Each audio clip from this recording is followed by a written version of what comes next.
hitam kulitnya, lemah, kecil, rambutnya keriting, tetapi beliau mendapatkan kemuliaan di dunia bahkan di akhirat sebab karena cinta kepada Rasulullah SAW. Bapak Ibu sekalian berbahagia, kira-kira apa gerangan?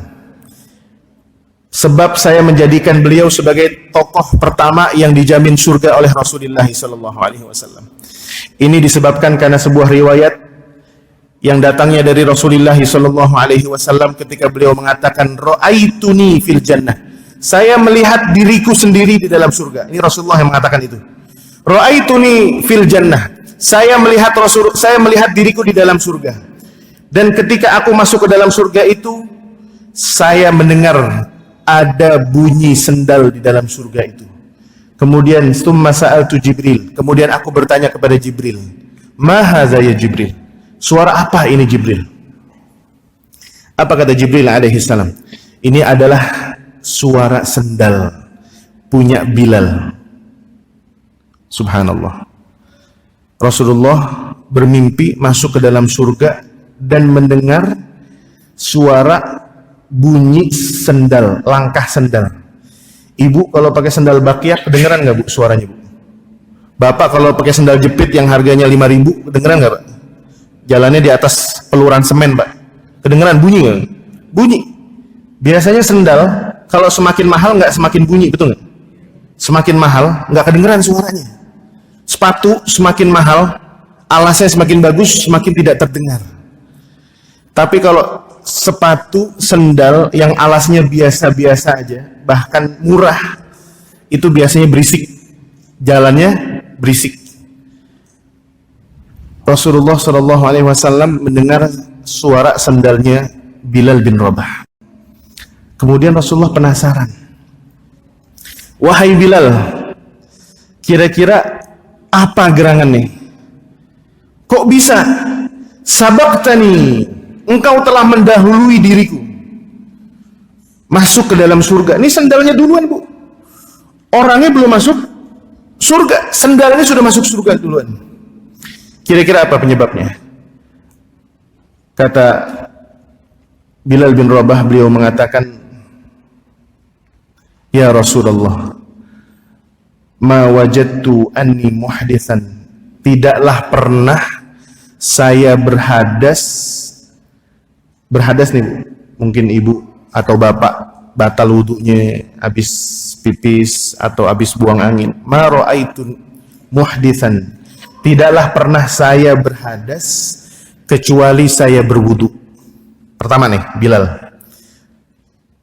kecuali saya berwudu. Setelah berwudu, walam ajid fihi min haqqillah, dan saya tidak pernah merasakan ada hak Allah di dalam itu kecuali saya illa shallaitu raq'ataini, kecuali kemudian saya sholat 2 rakaat. Wudu kemudian sholat 2 rakaat. Pertanyaan ini Bapak Ibu sekalian, gampang apa susah? Saya tanya nih, gampang apa susah? Hah? Kalau dilihat, dibahas, ini Ustadz yang ngomong juga nih, yang di depan mic, ngomongnya gampang, wudu doang.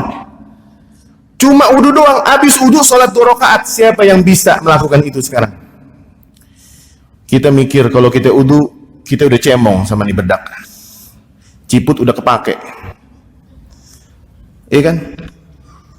Lipstick udah dipakai. Belum yang ini nih, apa namanya itu? Eyeliner apa? Masya Allah. Ini bapak-bapak kalau ngelihat ibu-ibu udah puyeng duluan. Istri kalau mau kondangan 1 jam aja udah dandan doang tuh Pak. Iya kan? Akad nikah jam 8, dandannya jam 6. Jam 7 baru jalan. Sampai di mobil masih ada yang ketinggalan, balik lagi. Coba nih, sahabat Bilal bukan perempuan Pak, laki-laki. Kita laki-laki nggak repot sama jilbab, nggak repot sama ciput, nggak repot sama pelembab, nggak repot sama bedak, nggak repot sama lipstik, nggak repot sama perabotan muka. Meskipun mau gimana juga muka tetap aja lebar juga, begitu-begitu juga. Pak, kita laki-laki memiliki peluang lebih besar untuk mengikuti sahabat Bilal bin Rabah. Tetapi berapa banyak dari kita yang mencoba menjaga wudunya ketika keluar dari rumah, Bapak Ibu sekalian, berwudu aja. Pernah nggak Ibu? Keluar rumah bukan untuk sholat, bukan untuk ke masjid, bukan untuk taklim, untuk urusan dunia, tetapi Bapak Ibu sekalian keluar dari rumah dalam kondisi berwudu. Pernah nggak gitu? Sehingga kalau Bapak Ibu sekalian pergi ke mall, ketemu waktu sholat, Bapak Ibu sekalian nggak usah repot-repot ngantri, masih punya wudu. Menjaga wudunya, tidak bersalaman, tidak bersentuhan dengan lawan jenis sembarangan, demi menjaga wudu. Dan ini adalah sunanus solihin, sunanul aulia. Di antara sunnah-sunnah para aulia illah, orang-orang soleh, adalah tidak pernah meninggalkan wudu. Oleh karena itu ketika Bapak keluar rumah, meskipun tujuannya kantor, itu pastikan Bapak Ibu sekalian dalam kondisi berwudu. Kenapa? Minimal kalau seandainya Allah cabut nyawa kita, dan kita nggak tahu kapan nyawa kita dicabut, entah lagi ngantri di Alfamart, entah lagi berkendaraan, entah lagi sujud ke masjid, entah lagi di kantor. Ainama takunu yudrikumul mautu walau kuntum fi burujin musyayyadah. Kita nggak tahu kematian itu akan datang, dan saat-saat kematian datang tidak ada yang lebih indah kecuali ketika kita dalam kondisi suci, kecuali kita dalam kondisi berwudu kepada Allah Subhanahu wa taala. Jadi pelajaran pertama dari sahabat Bilal ini adalah dawamul wudu. Usahakan kita senantiasa berwudu. Khusus bagi ibu-ibu yang tidak demen dandan, berarti peluangnya lebih besar. Kalau wudunya batal, pergi ke toilet, pergi ke tempat wudu lagi, ulang. Beneran. Ini manfaatnya besar banget, Pak. Orang yang menjaga wudu, yang pertama dia sudah berada di atas jalannya para penduduk surga, da'bus sholihin. Yang kedua, orang yang berwudu ini minimal terjaga dengan malaikat. Berkah orang yang berwudu ini besar, Pak. Dan ingat, kalau kita berwudu dengan wudu yang sempurna, kata Rasulullah SAW, man tawaddu'a mithla wudu'i hadza, barang siapa yang berwudu seperti wudunya saya, ghufira lahu ma taqaddama min dzambihi, Allah akan ampuni dosa-dosa sebelumnya. Nah, pertanyaannya, sudahkah wudu kita ini sesuai dengan wudunya Rasulullah SAW? Saya kalau nggak salah kajian yang sebelumnya kan saya ceritakan tuh, ada anak muda yang sterot, ikut nge-gym, bicepsnya gede, bajunya sempit. Kalau di toko-toko, butik-butik di baju-baju itu ada namanya, istilahnya apa? Ukurannya itu namanya? Slim fit. Ini anak muda saya ketemukan di salah satu masjid di Pasar Minggu, ganteng, sterot, pakai kemeja, mau sholat. Pas mau wudu, basuh tangan, nyampe sini berhenti, karena bajunya slim fit. Bingung nih dia, ditarik ke atas, bajunya sobek, nggak ditarik, wudunya nggak sah. Betul nggak, Pak? Akhirnya dia bingung nih, airnya ngocor tuh, air di keran tetap keluar, bingung deh, ditarik nggak bisa. Saya colek aja, Mas, mendingan lepas aja bajunya, wudunya di kamar mandi, kalau nggak balik lagi, repot. Oleh karena itu apa? Sekarang harus kita perhatikan wudu kita. Sudahkah wudu kita ini sesuai dengan wudunya Rasulullah SAW? Kita basuh kaki aja udah kayak kungfu, nyuci kaki kalau wudu udah kayak kungfu, betul nggak?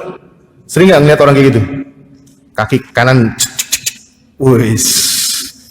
Ini bapak-bapak nih yang sering nih. Ibu-ibu juga bisa jadi, saya nggak pernah lihat ibu-ibu wudu sih, ya kan? Keran hidup, kaki taruh di bawah keran, goyang kanan, goyang kiri, kayak kungfu, latihan kungfu. Dia merasa tenang, wudunya selesai. Padahal perintah di dalam Al-Quran, faghsilu wujuhakum wa aydiyakum ilal marafiqi wamsahu biru'usikum wa arjulakum ilal ka'bain. Allah memerintahkan wamsahu, harus dibasuh. Kalau kita merujuk kepada fikih Syafi'i, minimal jari-jari kita itu ikut masuk ke dalam jari-jari kaki kita. Di dalam hadisnya Rasulullah SAW pernah mengatakan, wailul lil a'qabi minan nar, celakalah orang yang meninggalkan seukuran koin kecil nih, ujung tumitnya nggak tersentuh dengan air wudu. Wailul lil a'qabi minan nar. Saya sering, Pak, sering. Bahkan ketika saya pergi haji di Arafah, kerjaan saya tuh kalau lagi ngantri wudu, saya liatin kaki orang, dan itu banyak, nggak satu orang, puluhan orang, bahkan ratusan orang saya sering temukan wudunya nggak sempurna.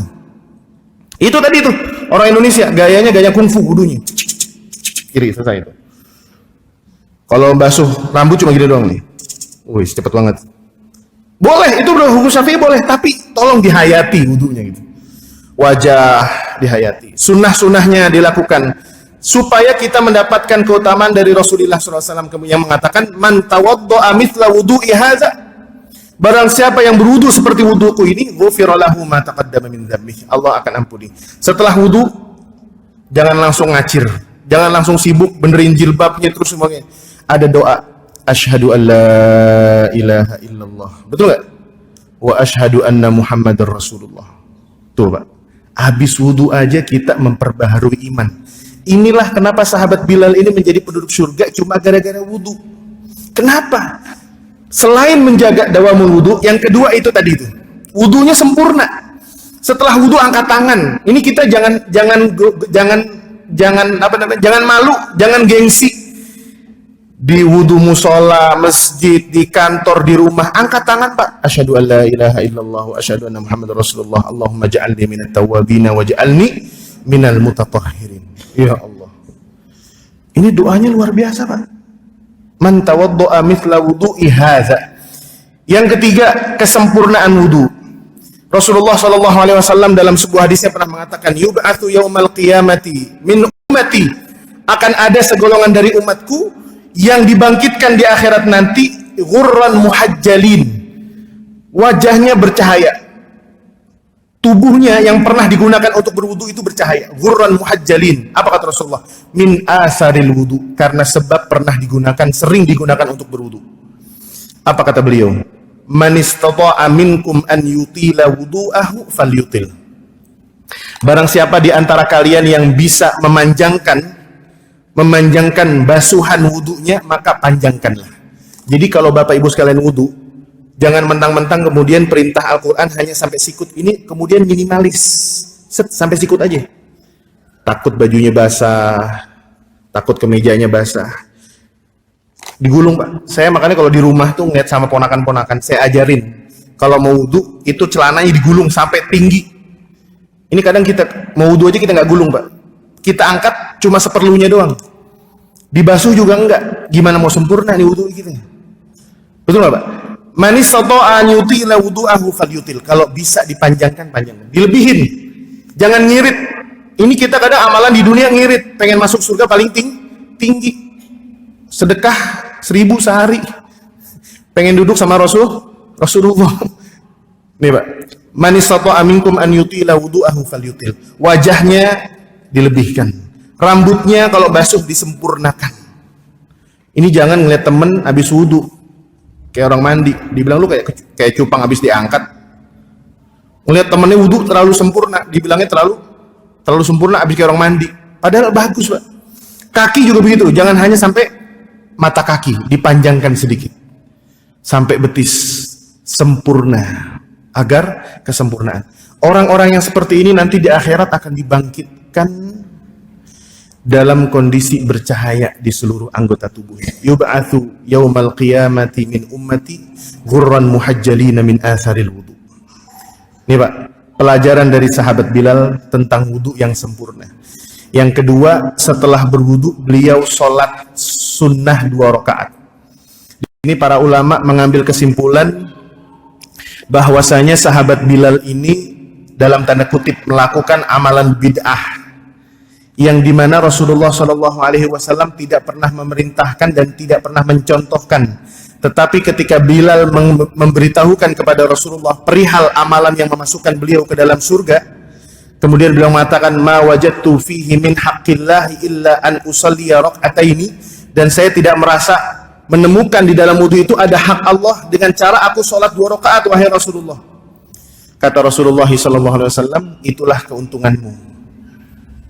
Maka ketika Bilal melakukan sholat 2 rakaat, kemudian mendapatkan pengikraran dari Rasulullah SAW, yang tadi semula dalam tanda kutip dikatakan bid'ah, nggak jadi.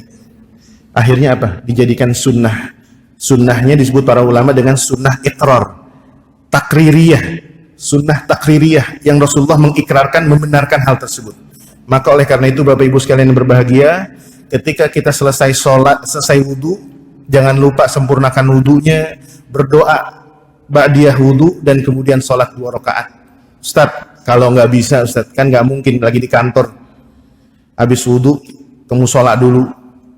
Saya kantor di lantai 8, musolanya di lantai dasar, bolak-balik nanti diomelin sama atasan.